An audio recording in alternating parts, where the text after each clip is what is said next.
Hey, how's it going, guys? Welcome back to the channel. Today we are diving in with another set of mods for Mount & Blade 2 Bannerlord to improve your game.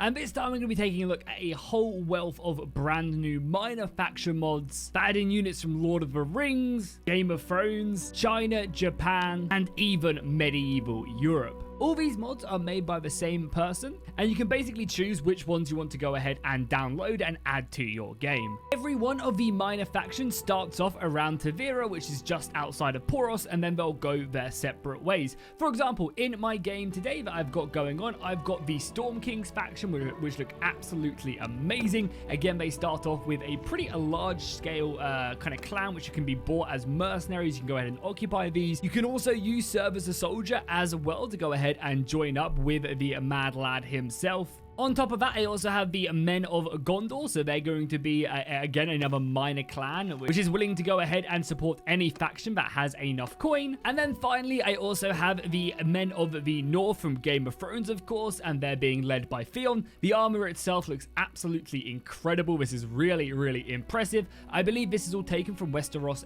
Armory, the Game of Thrones factions, and each of the submods that adds in a new minor faction does require you to download an additional armor pack to go along and facilitate it, but the process is really simple and easy. Each of the unit rosters themselves have their very own custom recruitment tree, so you can go ahead and pick some of these bad boys up. I believe the Stormland unit tree is actually the smallest, only going ahead and having a couple units in it. I believe this was one of the first, not to say that it doesn't look amazing, but the units look extremely strong, and I kind of like the idea of having an extremely strong elite group of mercenaries, and they have several variants to them, some of them wielding a big two-handed hammer, some with an axe, which look very good. You even have a cavalry variant and an elite champion variant as well. Now we'll take a look at some of the units and the unit trees. Every faction does have its own unit tree that can be recruited from if you go ahead and get that minor faction on side. So we'll start off by taking a look at the Stormland unit tree because it is the smallest. I believe this was one of the first times a mod had kind of attempted to do this, and now all the other mods have really expanded since then. So hopefully he'll go back and expand the Stormland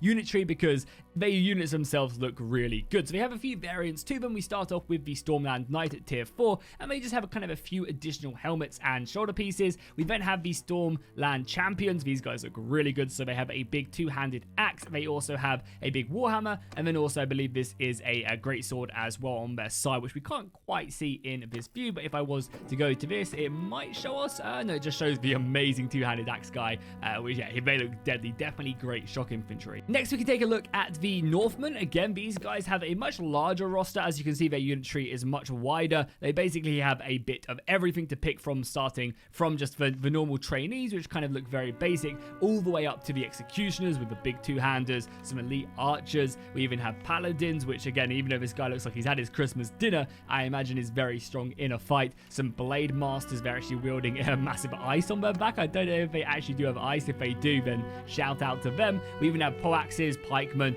basically a bit of everything, cavalry, horse archers. This is a very good roster that can be utilized in any situation. We then finally have the Men of Gondor, and again, the unit roster itself is pretty wide and kind of mirrors the way that the Stark roster was set up. We basically have the same unit names, just with additional armor pieces, and again, they look really good. Several different variants as well to pick from, which change weapons and the leggings. The bowmen look good as well. We have mounted horse archers, cavalry, as well as crossbowmen as well. So it's going to be a little bit different, I think, from the Stark rosters, that these guys actually get access to the crossbows, but for the most part, the unit roster is the same. And again, you can see some of the close-ups of the units right here looking really good. Very, very nice and on theme. They have the bow on their back, and then the spearmen themselves are just equipped with a big old spear, and again, the higher tiers also get the shields. Let's dive into a battle against the Storm Kings. I've gone ahead and grabbed a whole wealth of the units, and as I did mention, you can also use the Rising Sun Clan, which is a Japanese samurai-inspired faction. They also have the Guan Army, which is more Chinese-based, as well as the Sona and Lunar Minor factions, and there's plenty more to choose from as well. This is just a small glimpse of kind of what the modder is creating with all these different submods. I also think as well, it would be really interesting to go and see all these mods put together in one big pack. That would be very, very cool to actually actually see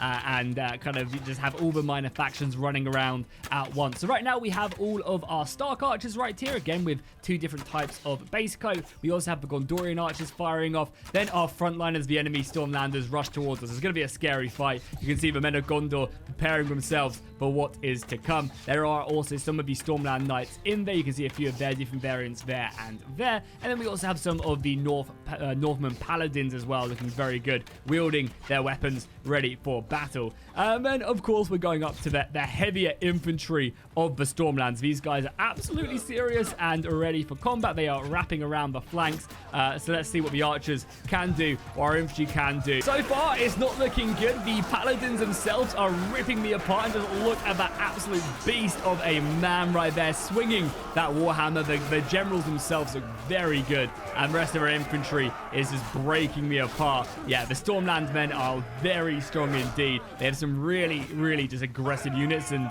you know, that's why they are all these higher tiers. Again, some of the close-ups of the units, very nice indeed. Overall, I think this unit faction does look great, along with the additional ones as well. Real nice kind of breath of fresh air into the world of Calradia. I also really dig as well the fact that they are just minor factions, so it's not going to be overwhelming on the battlefield. They're going to be these elite pockets of infantry that kind of pop up in battles and large-scale engagements, which really do make the difference. If you are also playing with the unit packs, you can find their armors in the cheat menu when you go to your inventory, so you can mess around with a whole wealth of the different armors. For example, with the Westerosian armor pack, you can find the all the different Game of Thrones armors to really create your very own custom setup, which again look very, very good indeed. There's some amazing looking armors in this pack. There's also, again, some Japanese ones and other armor pieces that come along with everything else, so you can really mix and match and create your own My Little Warband army very effectively.